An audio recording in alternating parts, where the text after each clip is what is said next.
शरद पवार हे शनिवारी बीडच्या मस्साजोग गावात आले होते. त्यांच्यासोबत खासदार निलेश लंके, बजरंग सोनवणे आणि माजी मंत्री राजेश टोपे होते.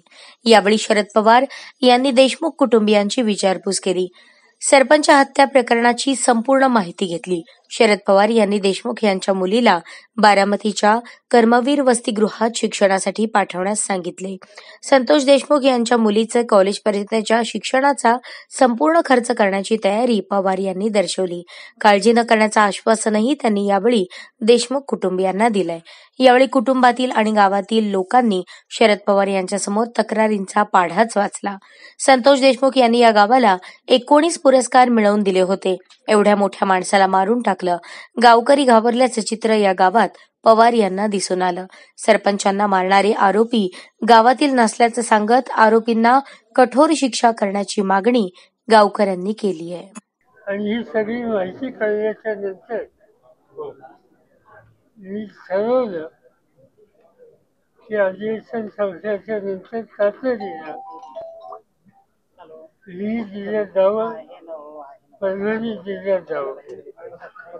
त्या हेतूनच आम्ही लोकांनी आता हा दौरा आयोजित केलेला आहे. जी काही माहिती मिळाली तिथे तो वीजची, तर त्या ठिकाणी एकेकाळी हा जिल्हा वारकरी विचाराच्या लोकांचा पुरस्कार करणारा जिल्हा होता.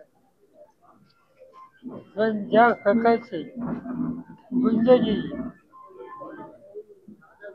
एकमेकांचे हल्ले हे जे चित्र त्या ठिकाणी ऐकायला मिळालं ते अत्यंत पीडादायक होतं.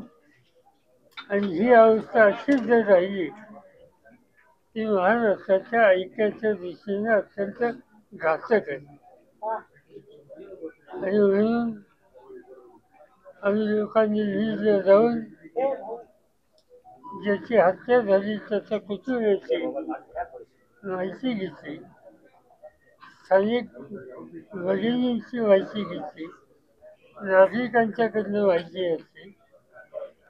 दुर्दैवानं त्या ठिकाणी एक दहशतीचं वातावरण आहे आणि लोकांचा आग्रह आहे की याच्याबाबत जो सूत्रधार आहे